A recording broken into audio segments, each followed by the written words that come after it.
राधे राधे गुरु जी। जी। मैं नेपाल से आया हूँ, मुंबई में काम करता हूँ। तो मेरा आपसे कुछ प्रश्न था तो मैं पूछना चाहता हूँ, क्या कोई क्षत्रिय का लड़का ब्राह्मण की लड़की से शादी कर सकता है?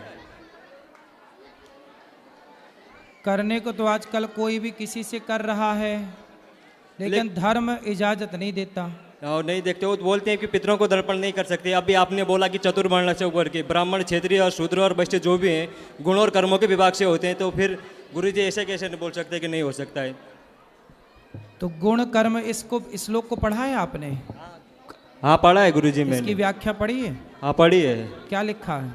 ब्राह्मण का चरित्र है ज्ञान फैलाना, और वो उसका चरित्र है और ज्ञान है। ठीक है। क्षत्रिय का कर्म है कि वो सबकी रक्षा करे, शूद्र का कर्म है कि व्यापार करना, और वैश्य का कर्म है कि सबकी सेवा करना, उन तीनों के। ठीक है। तो क्या क्षत्रिय का लड़का, मतलब जो इधर भी रहते हैं हमारे उधर ब्राह्मण, वो तो कुछ भी करते हैं, हमारे उधर को ब्राह्मण भी तो मांस भी खाते हैं। फिर तो रावण सीता को भी चुराता था। वही गुरु जी फिर प्रश्न है। तुम भी चुराओ किसी को फिर। हम चुराने की बात नहीं कर रहे गुरु वही जी। तो हम कह रहे हैं कि लोग क्या करते हैं ये मत कहा करो। लोग तो गलत कर रहे हैं, लोग तो गलत कर ही रहे हैं ना बेटा। हाँ गुरु जी। तो हम भी गलत करें क्या कि वो कर रहे हैं तो हम भी करें? नहीं वो नहीं था गुरु जी। इसलिए हमारे जो परंपराएं हैं, ब्राह्मण का विवाह ब्राह्मण में हो, क्षत्रिय का क्षत्रिय में, वैश्य का वैश्य में, शूद्र का शूद्र में, तब जाके व्यवस्था बनेगी। यदि मनमाना किसी का किसी से कर दोगे तो वर्ण संकरता फैलेगी, और वही वर्ण संकरता समाज को हानि पहुंचाएगी। और दूसरा प्रश्न मेरा ये था गुरु जी। पितर कहते हैं पितृलोक भी पानी नहीं लेते वर्ण शंकरी समाज से। नहीं दे सकते पितरों को, फिर पिंड भी नहीं दे सकते उसमें फिर। इसलिए जमाना मर्यादा बिगाड़ रहा है, बिगाड़ने दो, हम तुम ना बिगाड़ें। उन्हें ज्ञान ना होगा पर हमें और आपको तो ज्ञान है, इसलिए हम आप बच के चलें। बस कौन क्या कर रहा है सबके ठेकेदारी अपन बिल्कुल ना लो, क्योंकि समाज में बहुत लोग 99% लोग गलत ही कर रहे हैं, इसलिए सबका अपन क्या ठेका लें। तो दूसरा प्रश्न मेरा यह था कि बोलते हम शरीर यहीं छूट जाता है, आत्मा जाती है अपने कर्मों के हिसाब से उधर स्वर्गलोक में सुख भोगने या पाप लोक में अपने कर्मों का उगड़ने के लिए। तो आत्मा को तो सुख दुख कुछ भी नहीं होता, तो उधर स्वर्ग में सुख कैसे भोगती है और नर्क में यातना कैसे भोगती है गुरु जी? आत्मा को सुख दुख नहीं होता, पर ये बताओ कि आपको सुख दुख होता है कि नहीं? हाँ होता है हमको। कैसे होता है? मन जैसा रहेगा वैसे ही, मन को सुख लगेगा तो सुखी रहते हैं, दुखी रहता है तो दुखी रहते हैं। इसी को कहते हैं सूक्ष्म शरीर। हमारे पास 3 शरीर होते हैं। एक स्थूल शरीर जो आपका शरीर दिख रहा है, जो हमारा शरीर है, स्थूल है। एक शरीर होता है सूक्ष्म। जब आप सोते हो ना, तो आप सपने में देखते हो कि हम वृंदावन आए, फलाने से मिले, तो आप तो बिस्तर में सोए थे घर में, पर सपने में आप वृंदावन आ गए। तो कौन आया? आप ही तो आए। हाँ पर सपने वाले शरीर को भी तो कुछ नहीं होता ना। सपने वाले शरीर को सूक्ष्म शरीर कहते हैं। उसको भी तो कुछ नहीं होता है, आवाज कोई अभी बताएंगे उसे क्या बोलते हैं? सूक्ष्म शरीर। सूक्ष्म शरीर। एक और शरीर होता है कारण शरीर, जिसके कारण हमें मनुष्य का जन्म मिला, या कुत्ते का मिला, या स्त्री का मिला, या पुरुष का कारण। तो जब हम मरते हैं तो हमारा ये शरीर तो चिता पे जल जाता है, तो यमराज किसे लेकर जाते होंगे, नरक या स्वर्ग? हाँ वही है सूक्ष्म शरीर, जिस शरीर से आपने सपना देखा था। सपना जब आप देखते हैं तो सपने में सुख भी होता है और दुख भी होता है। सपने में तो शरीर को सुख या दुख नहीं होता ना गुरुजी। उसमें आप सपने में जो मेरा शरीर है उसको आप कुछ काट भी दोगे तो दर्द नहीं होगा गुरुजी। सपने में दर्द तो नहीं होता, पर ये बताओ कि सपने में शेर दौड़े तो आदमी चिल्ला के उड़ जाता है कि नहीं? हाँ उठता है। फिर सपने में रोता है कि नहीं, हंसता है कि नहीं? हाँ या ना? सपने में भी आभास तो होती है ना बेटा। कई बार सपने में स्वप्न दोष होता है। क्यों हो गया? वहाँ तो कोई स्त्री नहीं थी, वहाँ तो कोई स्पर्श के लिए नहीं था, फिर क्यों आपका स्वप्न दोष हो गया? क्योंकि स्वप्न में भी जो आप क्रिया करते हैं वो शरीर प्रभावित हो रहा है। हाँ या ना? तो शरीर तो ये मर जाएगा, जल जाएगा, पर जो सूक्ष्म शरीर है, उस सूक्ष्म शरीर 4 चीज़ों से मिलकर बना है। मन, बुद्धि, चित्त, अहंकार। कबीर जी कह रहे हैं कि माया मरी न मर मरा, मन मरा मर मर गया शरीर, आशा तृष्णा ना मरी, कह गए दास कबीर।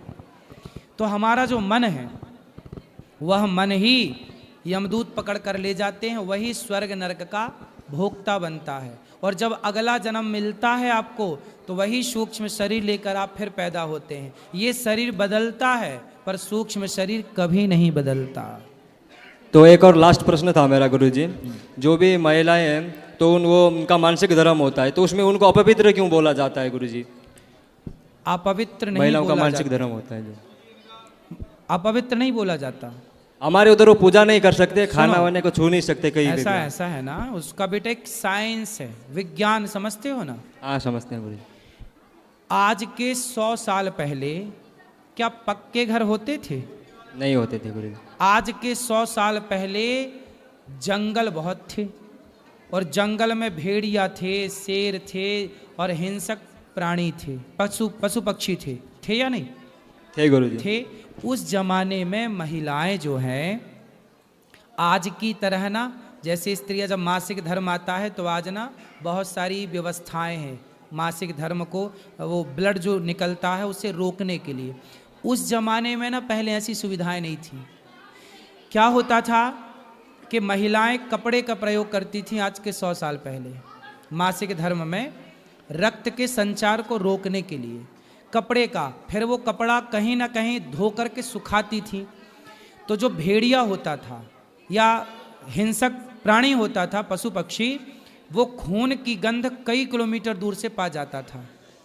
तो जैसे ही महिलाओं को मासिक धर्म आया तो वो महिलाओं के जो खून निकला उस खून की गंध से वो आ जाता था और महिलाओं को अटैक करता था।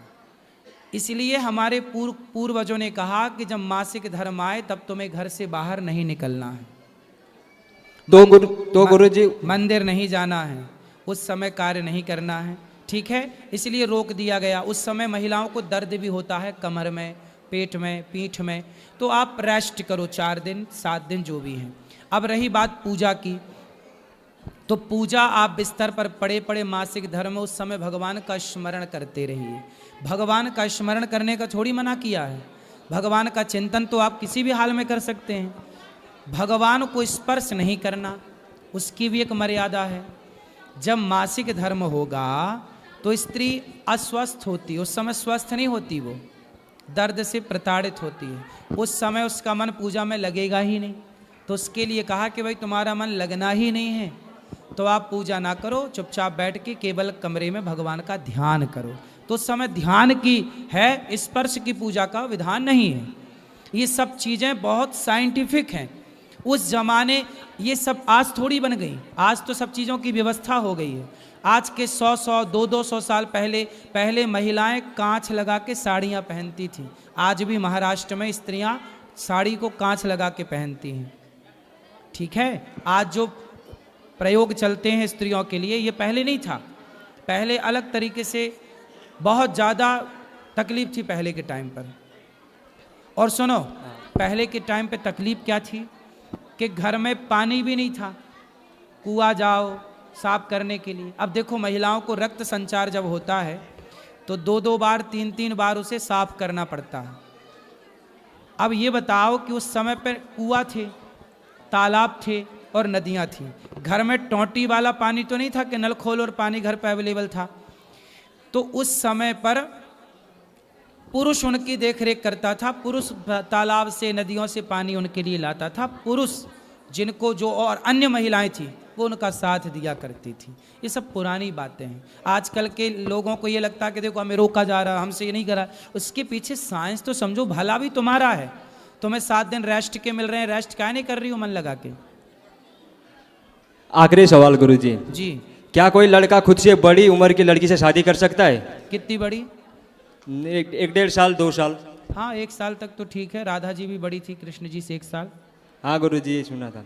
ओके गुरुजी, राधे तो राधे। आपको करनी है बड़ी उम्र की लड़की से? नहीं गुरुजी, मैं बस पूछ रहा था, मन में सवाल आते ही रहते हैं सोने के टाइम पे, तो अभी मैं बोला आपसे मिले तो आपसे ही पूछ लेते हैं सवाल सब। आपकी ठीक है, 1-2 साल चल जाती है, 1 साल ठीक है। ओके, ज़्यादा 10-20 साल बड़ी से ना कर लेना। हाँ चलो।